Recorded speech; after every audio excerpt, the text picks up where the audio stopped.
যে ওয়াকফ চলে গেল, মসজিদ কালকে ভাঙতে আসবে, কালকে নামাজ তাদের খেয়াল খুশি মতো পড়তে হবে যদি সুযোগ দেয়।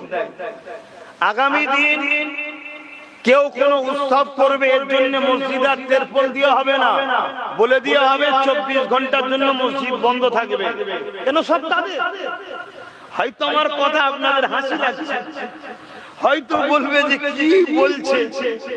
আজ থেকে 5, 6, 7, 8 বছর ধরে আগে থেকে বুঝাচ্ছি, তোদের ওয়াকফ চলে যাবে, বাঁচা। তোদের মসজিদ চলে যাবে, বাঁচা।